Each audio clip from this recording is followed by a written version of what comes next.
मध्य प्रदेश में रहने वाले पाकिस्तानी वापस जाओ आदेश हो गया है। चिन्हित कर लिए गए हैं कौन कौन से ऐसे लोग हैं जिन्हें भारत ने बड़ा दिल दिखाते हुए पनाह दी थी, वो सब वापस जाएंगे। पहलगाम में हुए आतंकी हमले के बाद भारत सरकार ने पाकिस्तान की कमर तोड़ने के लिए 5 बड़े फैसले लिए हैं और उसमें से एक फैसला ये भी है कि पाकिस्तान के जो भी नागरिक सार्क वीजा के तहत भारत में हैं उन्हें भारत छोड़ना होगा। सरकार ने इसके लिए 27 अप्रैल तक का समय दिया था।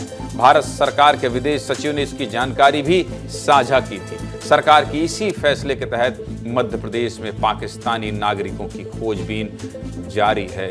अब तक पुलिस ने कितने लोगों को चिन्हित कर लिया है और इन लोगों का क्या होगा, सब कुछ जानना चाहते हैं तो इस खबर को विस्तार से देख लीजिए। सरकार के पास मौजूदा आंकड़ों के मुताबिक मध्य प्रदेश में इस समय 228 पाकिस्तानी नागरिक हैं और ऐसे सभी लोगों को पुलिस ने चिन्हित करना शुरू कर दिया है। जल्द ही सभी लोगों की पहचान करके केंद्र सरकार को इनके बारे में सूचना दी जाएगी। दरअसल भारत सरकार के फैसले के मुताबिक पाकिस्तानी नागरिकों के लिए जारी सार्क वीजा 26 अप्रैल से रद्द माने जाएंगे।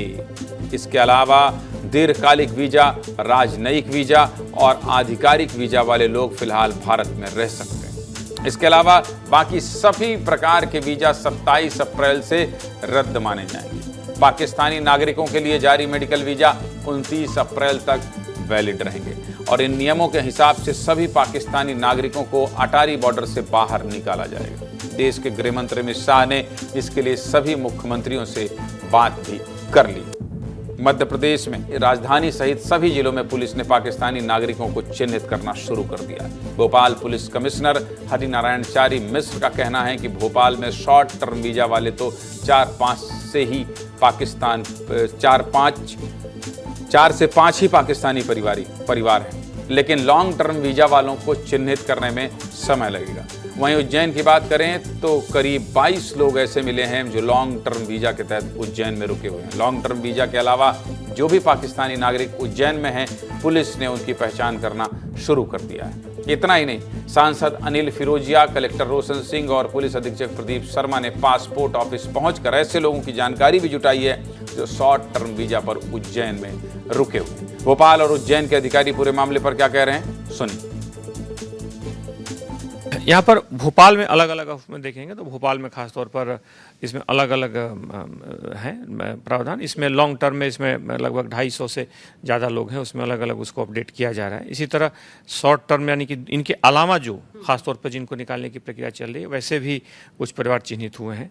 लेकिन इस वीज़ा की पूरी प्रक्रिया के दौरान कुछ ऐसे भी पुलिस उसको रिकॉर्ड्स को, अपने डॉक्यूमेंट्स को अपडेट भी कर रही है और इसमें अंतिम समय सीमा तक यानी कि 27 अप्रैल तक इन्हें सख्ती से इसका पालन सुनिश्चित किया। लोगों ने 22 जो लॉन्ग टर्म वीज़ाज हैं होल्डर्स हैं उनसे सभी को घर जाकर फिजिकल वेरिफिकेशन करा दिया और उनके जो एंटीसीडेंट्स हैं उसको भी वेरीफाई कराया जा रहा है। इसके अतिरिक्त प्रथम चरण में पिछले 5 वर्ष में जितने short term visa, medical visa या टूरिस्ट वीज़ा, स्टूडेंट वीज़ा लगे हैं उन सबको भी एक बार फिजिकल वेरिफिकेशन, उनके जो लोकल गार्जियंस थे या लोकल रेजिडेंस स्पॉट्स था उनको भी वेरीफाई कराया जा रहा है और ये भी चेक किया जा रहा है कि इनमें से कहीं कोई गैर कानूनी तरीके से तो निवासरत नहीं है, परंतु इस तरह की अभी तक कोई जानकारी नहीं है, पर फिर भी एहतियातन इन सभी को वेरीफाई कराया जाएगा।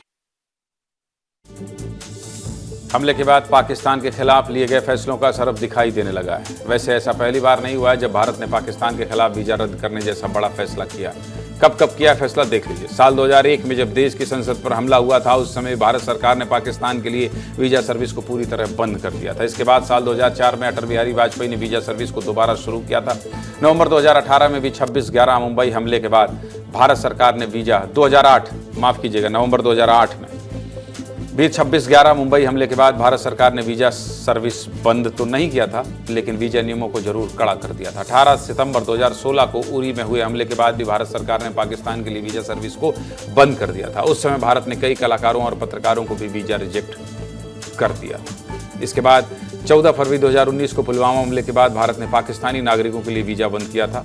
करतारपुर कॉरिडोर को छोड़कर भारत ने सभी ट्रेवल चैनल बंद कर दिए थे। इसके बाद कोविड महामारी में भारत ने पाकिस्तान के धार्मिक वीजा को छोड़कर बाकी सभी वीजा पर रोक लगा दी थी। ये तो बात थी वीजा सर्विस की, लेकिन मध्य प्रदेश के कुछ परिवार ऐसे भी हैं जिनके अपने लोग पाकिस्तान में फंस गए हैं। दरअसल मध्य प्रदेश के इंदौर में कई सिंधी परिवार ऐसे हैं जो लॉन्ग टर्म वीजा पर यहाँ रह रहे हैं। इसमें से कुछ लोग अपना पासपोर्ट रिन्यू कराने के लिए पाकिस्तान गए हुए थे, लेकिन पहलगाम हमले के बाद वहीं फंस गए। इंदौर के अजीत बलेचा भी अपनी 10 साल की बेटी के साथ पाकिस्तान अपना पासपोर्ट रिन्यू कराने गए थे, लेकिन अब वहीं फंस गए। अजीत ने वाघा बॉर्डर से भारत आने की भी कोशिश की, लेकिन उन्हें भारत नहीं आने दिया गया। अजीत के परिवार का रो रो कर बुरा हाल है और उनका परिवार मदद के लिए प्रशासन से गुहार लगा रहा है। इंदौर के सांसद शंकर लालवानी ने साफ साफ कहा कि केंद्र सरकार के फैसले से सिंधी, सिख और ईसाई धर्म के परिवारों को परेशान होने की जरूरत नहीं है, बीच का कुछ रास्ता जरूर निकालेंगे। इंदौर से हमारे सहयोगी पुनीत विजयवर्गीय ने इसी पर एक रिपोर्ट भेजी है, देखिए।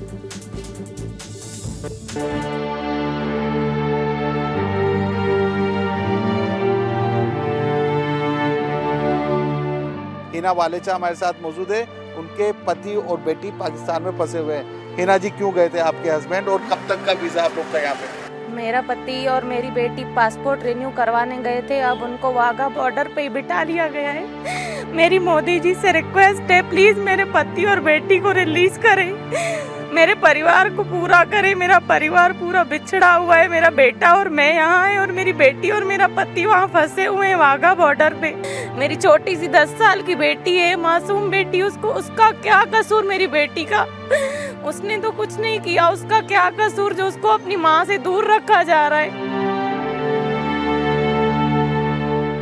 मेरे बेटे को, मेरे पोती को छोड़े, उसका बाप भी बाईपास का मरीज है, वो भी रोता है सारी सारी रात। उसको छोड़े, मेरी हाथ जोड़ने की विनती है।